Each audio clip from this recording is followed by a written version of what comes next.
Assalamualaikum warahmatullahi wabarakatuh dan semangat pagi. Pada kesempatan kali ini saya akan melanjutkan soal dari Firma Solok Indah.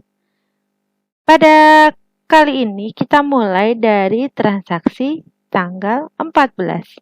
Ini merupakan faktur penjualan di mana di pojok kiri atas ini adalah nama perusahaan kita. Berarti kita menjual kepada PT Sejahtera. Artinya, ini adalah faktur penjualan. Penjualan secara kredit karena terminnya adalah 2/10 N/30. Berarti kita akan mencatatnya ke dalam jurnal penjualan. Kita buka lembar jurnal penjualannya. Berarti sales journal. Tanggalnya ini tanggal 14. Lalu invoice number-nya kita tulis nomor fakturnya di sini. Lalu deskripsinya adalah PT Sejahtera, berarti namanya PT Sejahtera. Oke, kalau udah ini ya yang mau kita kerjakan. Berarti kita lihat fakturnya. Nah, di sini sudah ada total penjualannya. Nah, kita tinggal salin untuk angka total penjualan ini, kita salin ke angka sales of merchandise. Jadi kita salin ya di kolom sales of merchandise 135.100.000. Nah, yang ini ya. Lalu ada PPN-nya 13.510. Juga tinggal disalin di kolom fade out. Seperti ini. Lalu ada kalimat piutangnya, berarti langsung account receivable-nya. 148.610.000. Jadi tinggal menyalin saja yang ada di faktur penjualan yang untuk dipindahkan ke sales journal. Lalu karena ada angka dari account receivable ini, maka kita pindahkan ini ke dalam kartu piutang atau buku besar pembantu piutang. Kita cari yang namanya PT Sejahtera, ini dia. Tanggalnya tadi adalah 14. Langsung sales journal ya, ini keterangannya. Angkanya di debit sesuai dengan sales journal ini, angkanya debit ini diambil 148.610.000. Nah, lalu saldonya. Sebelumnya kan sudah 0, berarti saldonya seperti ini. Oke, sudah selesai. Jadi yang difaktur pindahin ke sales journal. Lalu angka akun receivable pindah ke kartu piutang. Apakah ini sudah selesai untuk menjurnalnya? Ya, belum selesai karena kita belum mencatat ke dalam kartu persediaannya. Karena mau nyatat di kartu persediaannya, kita buat di jurnal umum. Nah, kita gabungin dengan semua yang kemarin. Yang ini ada COGS dan merchandise. Oke. Kita buat di sini. Tanggalnya tanggal 14. Oke, keterangannya adalah nomornya nih 74. Ini dia. Oke, kalau udah angkanya lagi ya. Angkanya ini baru dapat dari kartu persediaan. Kita buat kartu persediaannya. Bentar, kita lihat. Ini ya kuantitinya. Ini semua kuantiti yang akan dipindahkan. Buka kartu persediaannya. Dimulai dari Aquated. Yang tanggal 14.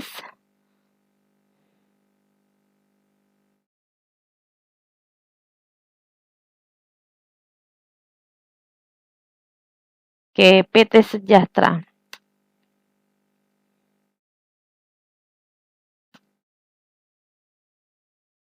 Oke, karena penjualan berarti out ya sebesar 5. Kita tulis di 5 di kolom out karena penjualan. Harganya lihat di saldo ya. Lalu saldonya total keseluruhan sebelumnya dikurangi dengan yang out. harganya ngikutin yang ada di kartu persediaan, bukan dari harga yang ini. Oke, kalau udah, sekarang barang berikutnya. Yang Nurisu. Oke, barangnya adalah 3 ya ini. Kita catat 3. Harga dilihat dari kartu, bukan dari faktur. Saldonya 12 dikurangin 3. Tinggal 9. Oke, kalau udah kita lanjut ke kartu berikutnya, yaitu Ken Sigma 1.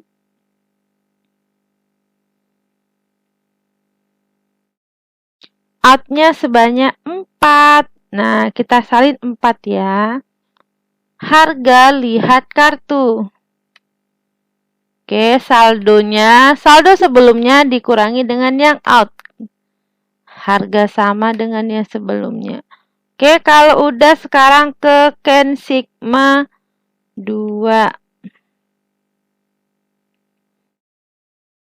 Ini sebanyak 3.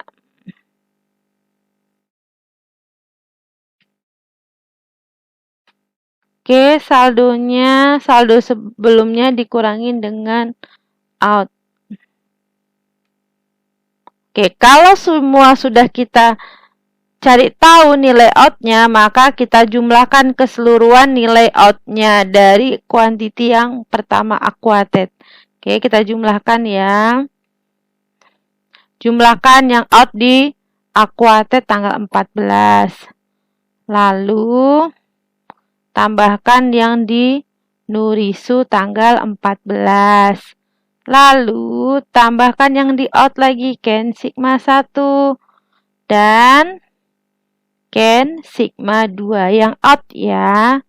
Oke, kalau udah berarti angka kreditnya sama. Oke, demikian kita sudah mengerjakan untuk faktur penjualan untuk PT Sejahtera. Kita catat ke dalam sales journal dan COGS merchandise-nya di jurnal umum, karena di sales journal tidak ada kolomnya. Oke, kalau udah, kita lanjut ke dokumen transaksi berikutnya. Berikutnya adalah tentang bukti kas keluar, di mana ini adalah untuk pembayaran uang muka PPh pasal 25 dan PPN November. Ini sudah ada PPN-nya, ada PPN keluaran, fade out-nya, ada PPN masukan, ada nilainya, dan ada uang mukanya. Oke, kita catat, ini uang yang kita keluarkan. Berarti kalau bukti kas keluar itu artinya ya cash payment jurnal tanggal 15. Oke ya, 15. Tanggal 15. Kita buat nomornya 09. Oke, Bank Mandiri. Ya, deskripsinya juga boleh untuk pembayaran PPh, boleh. Oke, kalau udah, kita langsung fokus ke ininya dulu, cash in bank-nya.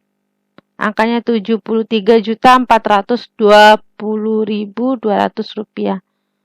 Ya, saya warnai. Ini ya, cash in bank. Ini dia kolom cash in bank. 73.420.200 rupiah. Oke. Lalu ini ada akun uang muka PPh pasal 25, berarti akunnya kita taruh di order. Kita pilih akunnya. Berarti adalah prepaid income tax. Nah, nomor akunnya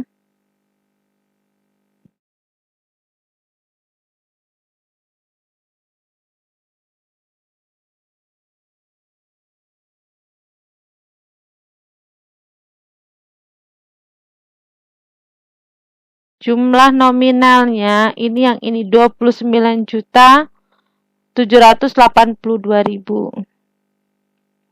Oke. Kalau udah, ini adalah PPN keluaran atau fade out. Nah, kalau fade out itu kan di kredit, kalau dibayar berarti di debit. Berarti PPN keluaran. Kita cari fade out. Ini dia.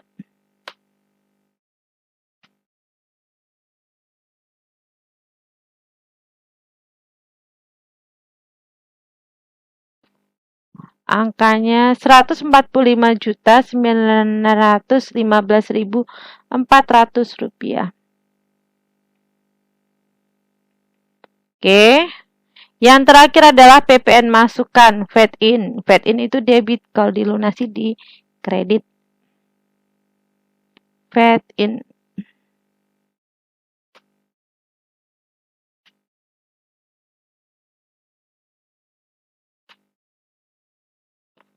Angkanya adalah 102.277.200 rupiah.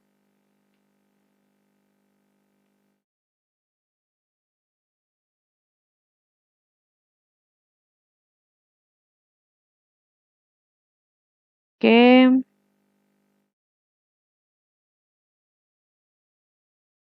Kalau udah, coba kita jumlahkan ya. Ini yang posisi kredit kita jumlahkan. Nah, ini yang debit. Sama ya, 175.697.400 rupiah. Oke, sudah selesai. Jadi untuk pencatatan ini, uang muka, PPh pasal 25 dan PPN November, kreditnya itu adalah cash in bank sejumlah nilai yang ada di sini, yang ini 73 juta. Lalu uang mukanya adalah prepaid income tax. Lalu fade out-nya di debit dan fade in di kredit. Oke, ini berarti sama nih satu jurnal. Ini ya jurnalnya. Ini ya. Ini jurnal yang ini, debitnya yang ini debit, yang ini kredit. Kita lanjut lagi ke dokumen berikutnya. Ini merupakan bukti kas masuk dari Anjar Wibowo untuk pelunasan piutang karyawan atas nama Anjar Wibowo. Caranya adalah sebagai berikut. Pertama, buka dulu lembar dari cash receipt journal atau jurnal penerimaan kas. Nah, kalau udah, kita buat tanggalnya. Di sini tanggal 15. Lalu nomor buktinya kita ambil 08. Evidence numbernya. Ini namanya Anjar Wibowo, kita tulis. Angkanya adalah 2 juta. Oke, kreditnya adalah kita taruh akunnya di order receivable. Nah, ini dia order receivable.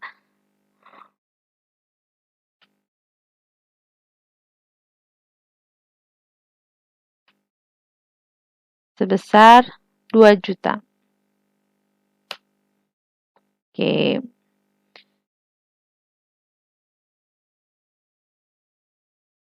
Oke, jadi kalau untuk pelunasan piutang karyawan ini, yang untuk bukti kas masuk ini, kita catat di jurnal penerimaan kas. Debitnya adalah cash in bank, lalu kreditnya adalah order receivable sebesar 2 juta. Kalau udah, kita lanjut ke dokumen berikutnya. Ini merupakan bukti kas keluar, artinya bukti kas keluar itu adalah jurnal pengeluaran kas. Kita catat berarti di sini ya. Tanggal 16.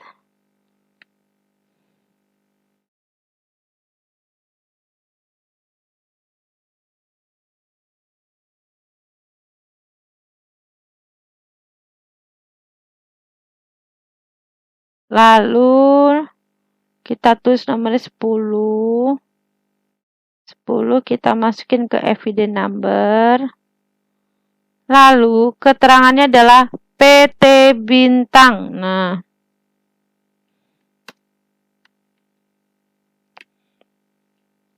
Di sini pengeluaran kas untuk pelunasan hutang tanggal 7 Desember. Berarti pelunasan hutang, berarti kita ambil hutangnya, kita lihat tanggal 7 ya. Di kartu, ya kartu hutang boleh. Atau dilihat di purchase journal juga bisa nih, purchase journal. Ini dia. Purchase journal yang tanggal 7. Ini dia. Tanggal 7. Berarti kita lihatnya angkanya yang account payable ini.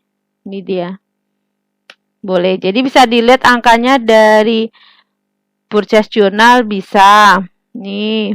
Bisa juga dari kartu hutang PT Bintang tanggal 7 nih. Sama saja. Oke, kalau udah kita lihat kita terima uangnya adalah 184.232.160 rupiah. Berarti angka ini masuk ke kolom cash in bank. Oke, kolom cash bank. Setelah itu kan terjadi selisih karena utangnya tanggal 7 dilunasi 16, maka masih mendapatkan diskon, yaitu purchase diskon akunnya. Oke, akunnya purchase diskon sebesar 2%, berarti 2% kali hutang. Oke, seperti ini. Ya, kita jumlahkan. Nilainya sama yang ada di hutang. Karena udah ada kalimat account payable, kita pindahkan ke kartu hutang ya. Tanggal 16. Berarti cash payment journal. PT Bintang loh ya. Oke, kalau udah posisinya di sebelah debit. Nah,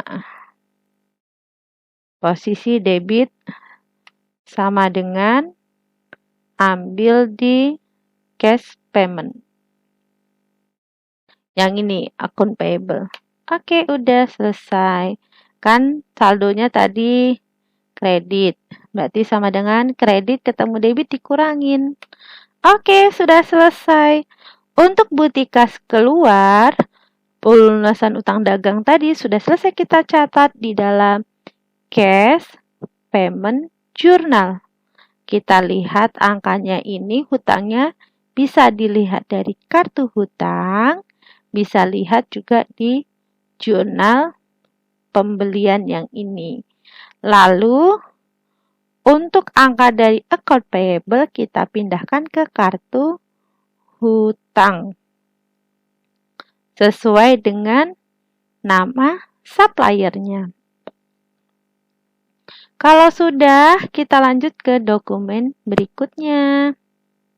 Ini dokumen ini yang namanya PT Riken, ini adalah faktur pembelian, di mana kita kan merupakan firma Solok Indah. Jadi dari Riken kepada Solok Indah, artinya kita membeli barang, berarti penjualan PT Riken ke firma Solok Indah.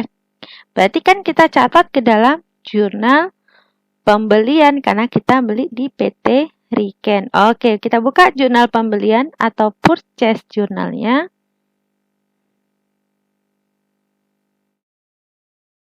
Oke, tanggal.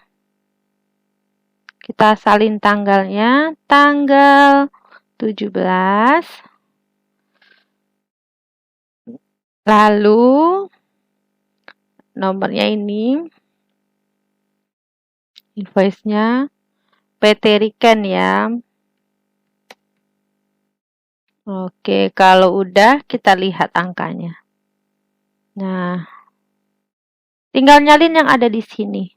Pertama total penjualan. Ini kan total penjualan PT Riken, berarti total ini adalah masuk ke dalam kolom merchandise inventory. Nah, oke, kita catat di sini.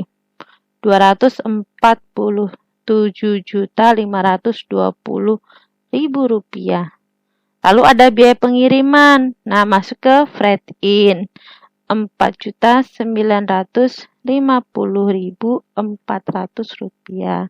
Lalu ada PPN-nya, berarti freight in. Jadi ini semua tinggal nyalin aja ya. Oke.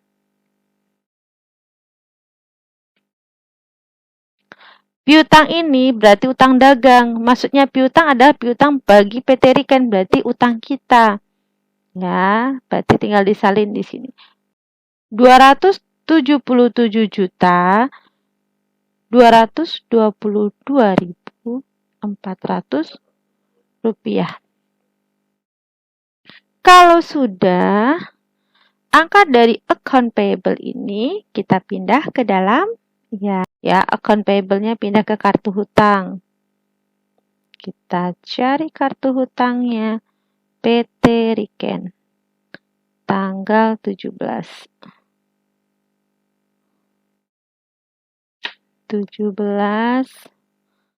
purchase journal ya.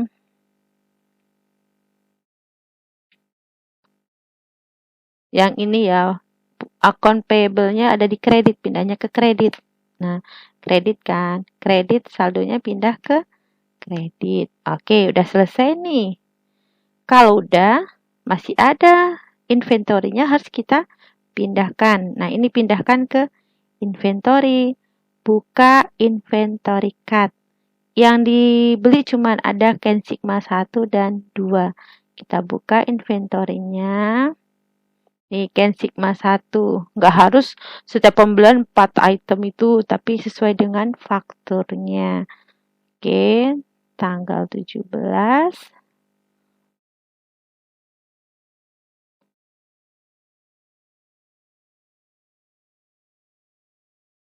PT Riken ya. Kalau beli berarti in 26. Harganya ikutin sama faktur. Nah, harganya ngikutin ini loh ya. Lalu totalnya ikutin yang ada di sini. Tinggal disalin. Nah, sebetulnya totalnya itu sama dengan ini dikalikan. Nah, ya sama saja kan. Tapi kalau kita manual tuh sebenarnya tinggal nyalin aja. Ya, kalau pakai Excel bisa copy paste. Karena harganya masih sama dengan saldo, maka kita langsung jumlahkan aja. Saldo tambah dengan yang dibeli. Harganya tetap ya. Oke, kalau udah barang yang kedua, Ken Sigma 2.